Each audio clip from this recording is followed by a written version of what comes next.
தாம் மேற்கொண்ட தேர்தல் பரப்புரையின் போது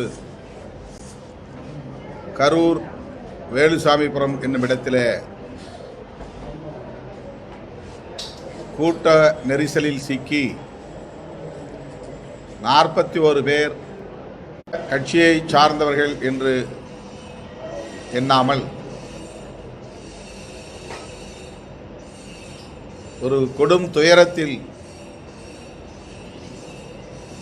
கடும் நெரிசலில் சிக்கி மாண்டு போன கொடும் துயரத்தில் பலியானவர்கள் என்கிற அடிப்படையில் அவர்களுக்கு நாங்கள் வீர வணக்கம் செலுத்தி இருக்கிறோம். பாதிக்கப்பட்ட அவர்களின் குடும்பத்தினருக்கு விடுதலை சிறுத்தைகள் கட்சியின் சார்பில் தலா 50,000 வருகிற 11ஆம் தேதி வழங்க உள்ளோம். தமிழ்நாடு அரசு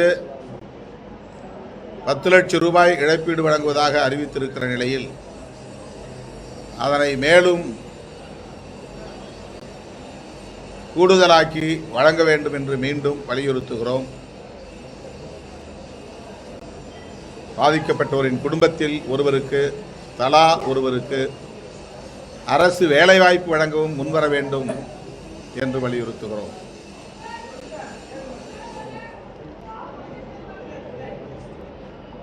இந்த கொடுந்துயரில் பலியானவர்களுக்கு நீதி கிடைக்க வேண்டும் என்பதை கடந்து இதை வைத்து அரசியல் ஆதாயம் தேடுவதற்கு பாஜக மற்றும் அதன் கூட்டணி கட்சிகள் ஆதரவு அமைப்புகள் முயற்சிக்கின்றன. இது எந்த வகையிலும் ஏற்புடையதல்ல.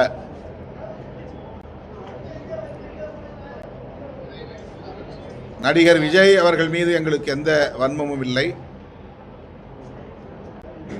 அவரை கைது செய்ய வேண்டும், சிறைப்படுத்த வேண்டும் என்று நாங்கள் வலியுறுத்தவில்லை. ஆனால்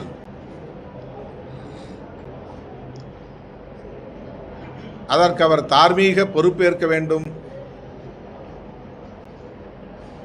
அந்த வெளிப்பாடு அவருடைய நடவடிக்கைகளில் இல்லை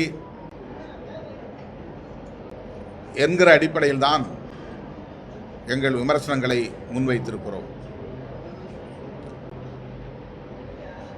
தமிழ்நாடு அரசு அல்லது தமிழ்நாடு காவல்துறை நேர்மையாக இந்த பிரச்சனையை அணுக வேண்டும், அவ்வாறு அணுகிக் கொண்டிருக்கிறது என்று நம்புகிறோம்.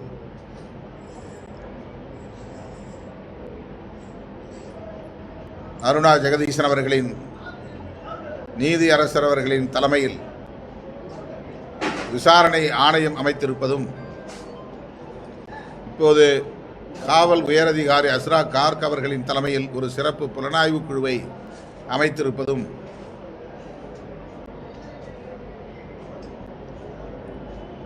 ஆறுதல் அளிக்கிற ஒன்றாக பார்க்கிறோம். இதுபோன்ற நெரிசல் சாவுகள் இனி தமிழகத்தில் நடக்கக்கூடாது என்கிற படிப்பினையை நாம் பெற வேண்டும். இது விஜய் அவர்களுக்கு மட்டுமல்ல, பொது வாழ்க்கையில் உள்ள ஒவ்வொரு அரசியல் கட்சி தலைவருக்குமான ஒரு பாடம் என்று விடுதலை சிறுத்தைகள் கட்சி கருதுகிறது. உச்சநீதிமன்ற தலைமை நீதிபதி, இந்திய தலைமை நீதிபதி மாண்புமிகு B.R. கவாய் அவர்களை நோக்கி வழக்கறிஞர் ராகேஷ் கிஷோர் செருப்பை வீச முயற்சித்திருக்கிறார். ஒரு கோவில் புனரமைப்பு தொடர்பாக அவர் வழக்கை முன்னுரிமை அடிப்படையில் எடுக்க வேண்டும் என்று மென்ஷன் செய்தபோது தலைமை நீதிபதி அவர்கள் சொன்ன கருத்தை ஏற்க இயலாமல் அந்த நடவடிக்கையில் அவர் ஈடுபட்டார் என்று நம்பத்தகுந்த வட்டாரங்களில் இருந்து தகவல்கள் வெளியாகி இருக்கின்றன. ஆனால் தலைமை நீதிபதி அவர்கள் மீது அவர்களுக்கு ஏற்கனவே இயல்பாக உள்ள வன்மம்தான் இதற்கு அடிப்படை காரணம். B.R. கவாய் அவர்கள் பௌத்தத்தை தழுவியவர் என்றாலும் அவர் ஒரு அம்பேத்கரிய சிந்தனையாளர். பௌத்தத்தை தழுவியதால் அவர்கள் தலித் ஆகமாட்டார்கள் என்று ராகேஷ் கிஷோரே குறிப்பிடுகிறார். பௌத்தம் தழுவியர்களை இந்திய அரசியலமைப்பு சட்டப்படி இடஒதுக்கீடு பெறக்கூடிய சமூக பிரிவினராக அங்கீகரித்திருக்கிறார்கள். அவர்களும் ஷெட்யூல் காஸ்ட் என்கிற பட்டியலில் தான் இடம்பெறுகிறார்கள். அகில இந்திய அளவில் பௌத்தம் தழுவிய அனைவருமே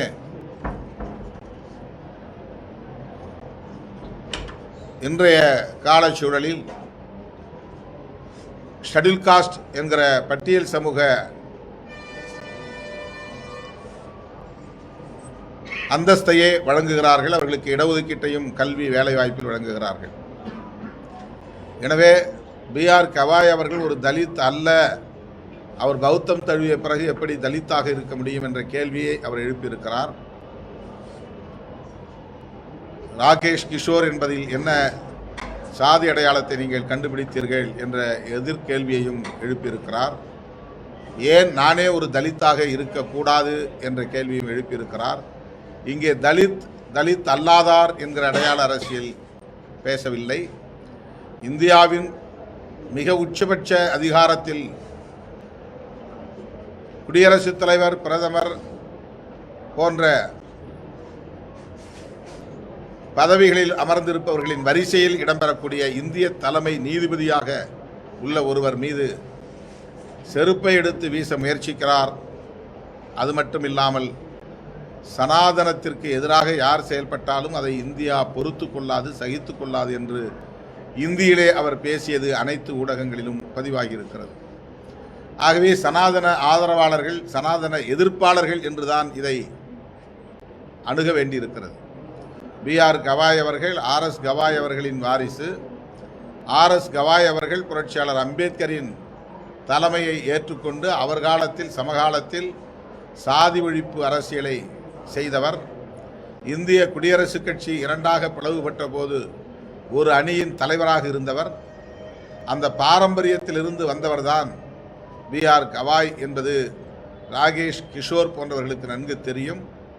சில வாரங்களுக்கு முன்பு அல்லது சில மாதங்களுக்கு முன்பு யூடியூப் சேனல்களில் B.R. கவாய் அவர்களை அசிங்கப்படுத்த வேண்டும், உச்சநீதிமன்ற வளாகத்திலேயே அவரை தாக்க வேண்டும் என்றெல்லாம் பேசிய பதிவுகள் இப்போது சமூக ஊடகங்களில் பரவி வருகின்றன.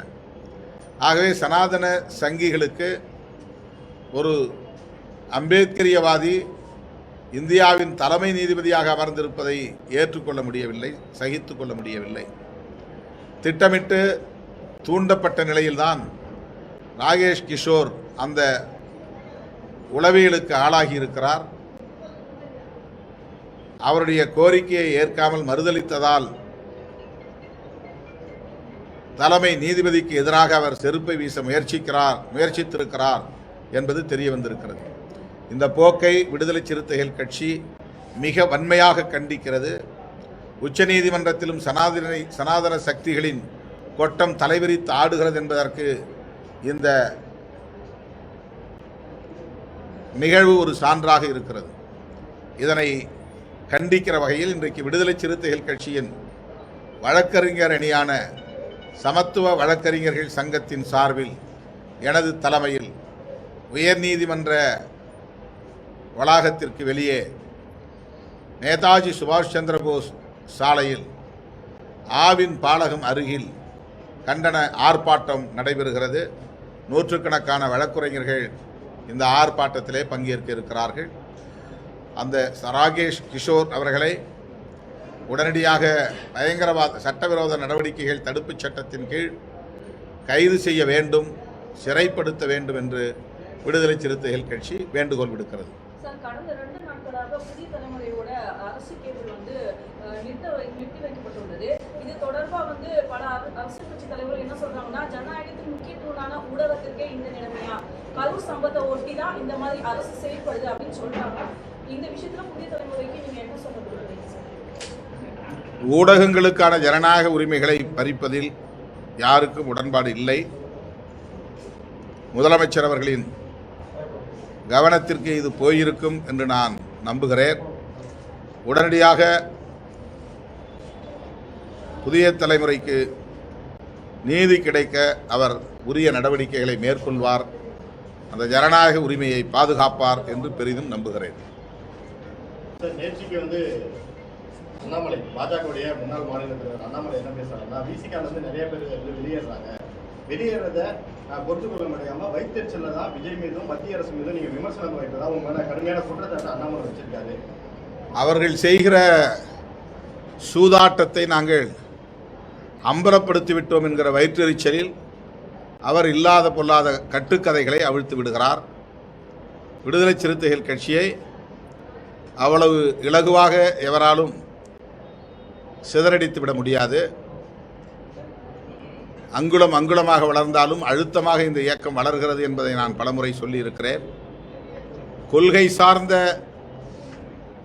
இளைஞர்கள்தான், சக்திகள்தான் இந்த இயக்கத்தில் இருக்கிறார்கள், வழிநடத்துகிறார்கள். எனவே வெறும் திரை கவர்ச்சிக்கு பலியாகக்கூடியவர்கள் இந்த இயக்கத்தில் இல்லை என்பதை அழுத்தமாக சொல்ல கடமைப்பட்டிருக்கிறேன். தமிழக வெற்றி கழகத்தை ஆளுங்கட்சி தமிழகத்தில் ஆளுங்கட்சி நசுக்க பார்க்குது, அதனாலதான் நாங்கள் கருத்து சொல்றோம். அதை எப்படி எங்களுடைய ஆதரவுன்னு சொல்றீங்க, எதுக்கு எப்படி பாஜக பின்னாடி இருந்து இயக்குது அப்படின்னு ஒரு கேள்வியெல்லாம் கேட்டிருக்காரு சார். ஒரு கட்சியை நசுக்கக்குள்ள பாஜகக்காரர்களுக்கு உண்மையிலேயே, பாஜகவினருக்கு உண்மையிலேயே சொரணை இருந்தால், விஜய் அவர்கள் என்னுடைய கொள்கை எதிரி பாஜக தான் என்று அறிவித்த நிலையில் விஜயோடு வலிந்து உறவாட இவர்கள் முயற்சிக்க மாட்டார்கள். அவர் வெளிப்படையாக எங்களின் அரசியல் எதிரி திமுக, கொள்கை எதிரி பாஜக என்று திரும்ப திரும்ப சொல்லுகிறார்.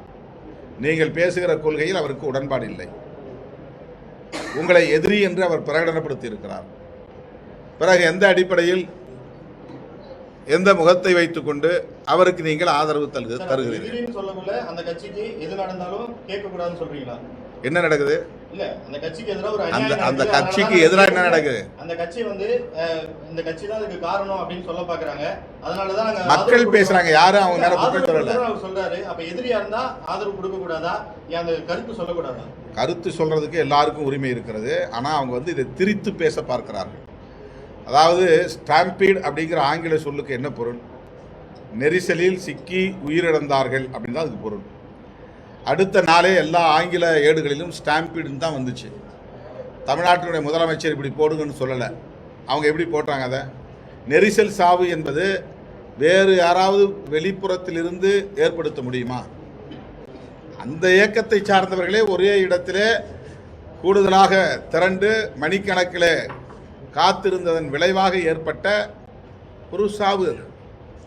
அதை திட்டமிட்டு ஒரு கொலை நடந்ததைப் போல வெளிப்புற சக்திகள் அதில் ஏதோ தூண்டுதல் செய்து வன்முறை நடந்து அதனால் பலியானார்கள் என்பதைப் போல திரித்து பேசுகிற முயற்சியை பாஜக ஏன் மேற்கொள்கிறது? சார், அப்படி நீங்க சொல்ற மாதிரி அந்த குற்றச்சாட்டை பிரேமலதா விஜயகாந்த் வச்சிருக்காங்க. அந்த கூட்ட நெரிசல்ல ரவுடிகள்லாம் இருந்தாங்க அப்படிங்கிற குற்றச்சாட்டை கிருஷ்ணகிரியில பேசக்குள்ள வச்சிருக்காங்க. அவங்களும் ஒரு அரசியல் கட்சி தலைவர், அவங்களும் வச்சிருக்காங்க. அதே போல தாவேகா சார்பில் என்ன சொல்றாங்க, எங்களுக்கு போதுமான இடம் கொடுக்கல, நாங்க கேட்ட இடத்த அவங்க கொடுக்கல அப்படின்னு. போதுமான இடம் கொடுக்கலன்னா நீங்க ஏன் நடத்துறீங்க? அந்த இடம் எங்களுக்கு பத்தாதுன்னா நீங்க நடத்த மாட்டேன்னு சொல்ல வேண்டியதானே?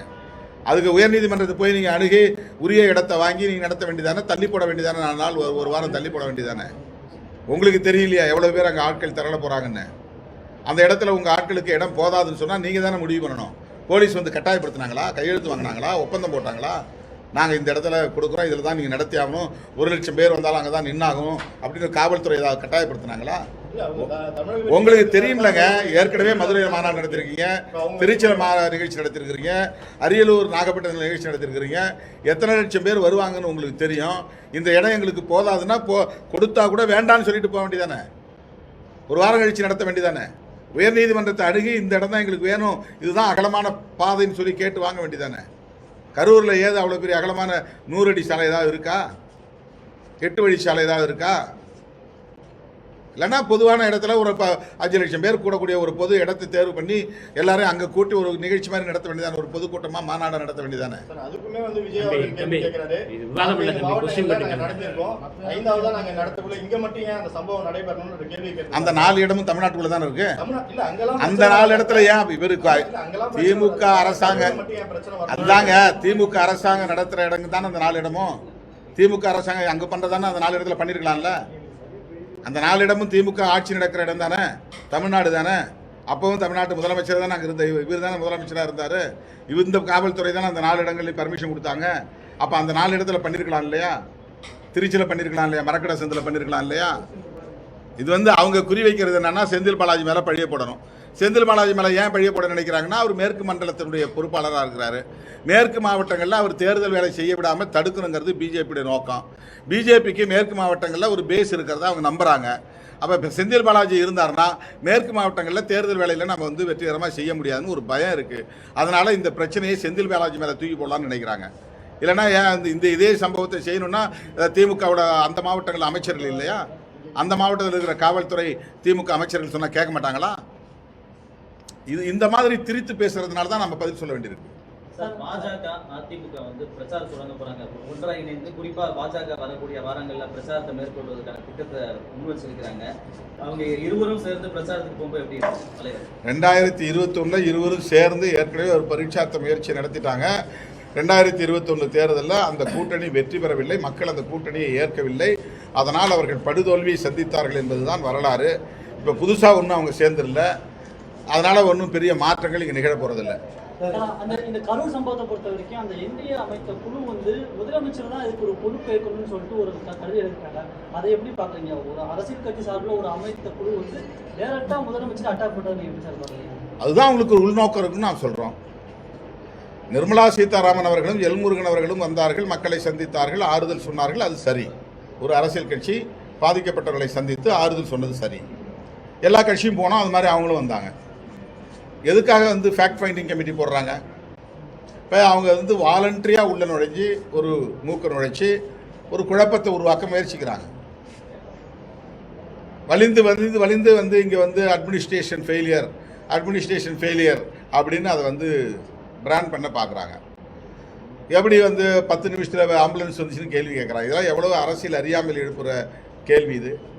10 நிமிஷத்தில் வந்தால் பாராட்ட தானே செய்யணும். அமைச்சர்கள்லாம் ஏன் வந்தான்னு கேட்குறாங்க. அமைச்சர்கள் வந்தாங்கனாக்க பொறுப்புணர்வோடு வந்தாங்க. அமைச்சர்கள் வந்ததில் என்ன சந்தேகம் உங்களுக்கு? முதலமைச்சர் ஏன் நள்ளிரவில் வந்தாருனாங்க? அவ்வளவு பொறுப்புணர்வோடு இருக்கிறாரு, தூக்கத்தை கூட பொருட்படுத்தாமல் கிளம்பி நள்ளிரவில் வந்திருக்கிறாருன்னா பாராட்ட தானே செய்யணும். நான் உங்களை கடுமையாக விமர்சித்தாலும் என் தொண்டர்கள் இறந்து போன நேரத்தில் நீங்கள் நள்ளிரவு நேரத்தில் போய் என்னுடைய பாதிக்கப்பட்ட தொண்டர்களுக்கு ஆறுதல் சொன்னதுக்கு நன்றின்னு சொல்லணும் விஜய். உங்களுக்கும் எங்களுக்கும் இடையில அரசியல் முரண் இருந்தாலும் பகை இருந்தாலும் கூட அதையெல்லாம் நீங்கள் பொருட்படுத்தாமல் எந்த கட்சி தலைவர் தன் தொண்டர்கள் சாக வேண்டும் என்று விரும்புவார்கள் என்று கேள்வி கேட்ட முதல்வரை இதெல்லாம் நீங்கள் பார்க்காம இப்படி சொல்லியிருக்கிறீங்க பெருந்தன்மையோட அப்படின்னு விஜய் பாராட்ட தானே செய்யணும். பாஜக வந்து அவரை கையில் எடுத்துக்கிறதுக்கு பகிரத முயற்சிகளை மேற்கொள்கிறது. அவருக்கு நான் சொல்ல விரும்புகிறது என்னென்னா, அவர்கிட்ட ஒரு கிரிமினல் இன்டென்ஷன் இருக்குன்னு நான் சொல்ல வரல. அவர் இந்த சதிகார சூழ்ச்சிக்கார அரசியல் சக்திகளிடம் சிக்கி அவர் இது போன்ற பல நெருக்கடிகளை சந்திக்க நேரும். அதிலிருந்து அவர் விடுபட வேண்டும், சுதந்திரமாக இருக்க வேண்டும், சுதந்திரமாக அவர் சிந்திக்க வேண்டும், சுதந்திரமாக அவர் செயல்பட வேண்டும். இது என்னுடைய வேண்டுகோள். நாட்களுக்கு முன்னாடி வைகோ அவர்கள் வந்து செய்தியாளர் சந்திப்பில் என்ன சொன்னாங்கன்னா, இந்த மாதிரி பெரும் கூட்டம் இருக்கும்போது மாநில அரசுக்கு மட்டும் இது சம்மந்தம் கிடையாது, மத்திய அரசும் தங்களுடைய ராணுவ படைகளை கொஞ்சம் மாநில அரசுக்கு பொறுப்பு இல்லைன்னு நம்ம சொல்ல வரல, காவல்துறைக்கு பொறுப்பு இல்லைன்னு சொல்ல வரல. அதுதான் ராணுவத்து இப்போ நம்ம மாநில அரசை தாண்டி தான் மற்ற இப்போ இவங்களா வந்து விஜய் கேட்கல, அவங்களா பாதுகாப்பு கொடுக்குறாங்க. ஒய் பாதுகாப்பு யாரும் ரெக்கமெண்ட் பண்ணலை, அவங்களா பாதுகாப்பு கொடுக்குறாங்க. இதுக்கு என்ன காரணம்? அவருடைய சக்தி, அவருக்கு வந்து ஒரு பெரிய பாப்புலர் ஹீரோ, அவருக்கு எந்த ஆபத்தும் ஏற்பட்டுறக்கூடாது அப்படின்னு அவங்க நினைக்கிறாங்கல்ல. அப்போ நீங்கள் அந்த மாதிரி அங்கே அவர் கூடுற இடத்துல லட்சக்கணக்கான பேர் கூடுறாங்க, நீங்கள் மிலிட்டரியை கொண்டு வந்து துணை ராணுவ படையை கொண்டு வந்து இறக்குங்க, பாதுகாப்பு கொடுங்க. உங்களை யார் கொடுக்க நான் சொல்கிறா? சார், கச்சத்தீவு பிரச்சனையை எழுப்பி கரூர் விவகாரத்தை முதல்வர் வந்து திசை திருப்புவதாக பாஜக மாநில தலைவர் நயினார் நாகேந்திரன் திரிபுவாதம் செய்வதில் உலகத்திலேயே கெட்டிக்காரர்கள் பாஜக காரர்கள் தான். அவங்க எல்லா தளங்களிலும் திரிபுவாதம் செய்து கொண்டிருக்கிறார்கள். நாத்துராம் கோட்சேவை தேசபக்தர் என்கிறார்கள். ஆர்எஸ்எஸ் இயக்கம் இந்த தேசத்தை கட்டுமானம் செய்வதற்கு பெரிய பங்களிப்பு செய்த இயக்கம் என்று அஞ்சல் தலை வெளியிடுகிறார்கள். இதெல்லாம் திரிபுவாதம் தானே. ஆர்எஸ்எஸ் இயக்கத்திற்கு இந்திய தேச விடுதலை போராட்டத்திற்கு என்ன சம்பந்தம்? ஆர்எஸ்எஸ் இயக்கம் தேச விரோத இயக்கம்னு பலமுறை தடை செய்யப்பட்ட ஒரு இயக்கம். இவங்க வரலாற்றை திரிக்கிறார்கள். சிந்துவெளி ஹரப்பா நாகரிகத்தை வந்து திராவிட நாகரிகம் அப்படின்னு கண்டுபிடிச்சு அதை உறுதிப்படுத்தியிருக்கிறாங்க. இல்லை இது வந்து ஆரிய நாகரிகம், சரஸ்வதி நதிங்கிற நதி அங்கே ஓடிச்சு, அதுக்கு ஆதாரம் இருக்குது அப்படின்னு திரிபுவாதம் செய்கிறாங்க. ஆர்எஸ்எஸ் இயக்க வரலாற்றை கொண்டு போய் பள்ளி மாணவர்கள் பாடத்திட்டத்தில் இணைக்கிறாங்க. உலகத்திலேயே திரிபுவாதிகள் அப்படிங்கிற பட்டியலில் முதலிடம் பெறக்கூடியவர்கள் பாஜகவினர். இங்கேயும் அவங்க திரிபுவாதம் செய்கிறாங்க. அவ்வளோதான். டாக்டர் ராமதாஸ் வந்து மருத்துவமனை அலுவலகப்பட்டு அரசு கட்சி தலைவர்கள்லாம் பார்த்துட்டு இருக்கிறாங்க. நீங்கள் எதுவும் பார்க்க போகிறதா ஐடியா இருக்கா? பார்க்குறதா இருந்தால் உங்களுக்கு சொல்கிறோம்.